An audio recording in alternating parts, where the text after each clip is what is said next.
Hey guys, so let's talk about some red and green flags while sending messages.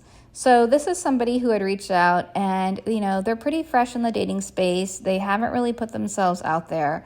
And right off the bat, I can tell that they haven't really done any work to reflect on themselves, what their patterns are. They haven't learned about their attachment style, their love language, or healed any wounds. And that's one of the things that I primarily look for in somebody who's been out of a relationship.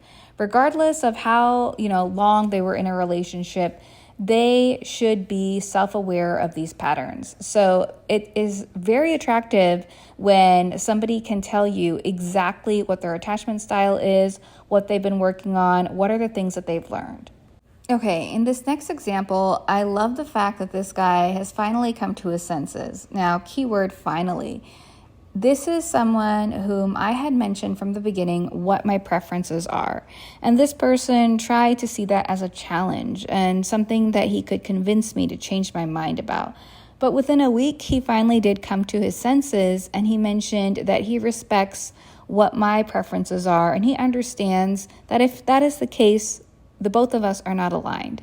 So this is extremely attractive in the dating space. If you know what you want, be upfront about it and don't waste people's time. So if there is somebody that you're talking to, please make sure you guys are on the same page and don't see it as a challenge to try to convince them to change their mind. Okay, and so in this last example, this is what I would call a red flag. I've clearly stated what my situation is, what my preferences are, and here's somebody who's trying to change my mind once again. I told this person I'm not interested in having any more children. And they're, first of all, it seems like they haven't even read my message. They're asking me if I don't want to have any more children. And I've clearly stated above that I already have a child and that I'm done with that phase of my life. And now they're trying to convince me to see if I'm open to adoption or doing IVF. And if they had already understood the original message, they wouldn't even try to persuade me to change my mind. So once again, it goes back to alignment. If you know what your preferences are and somebody else wants something different, then there's no negotiation on the table. You have to understand that both people are not aligned and you need to learn to close the door.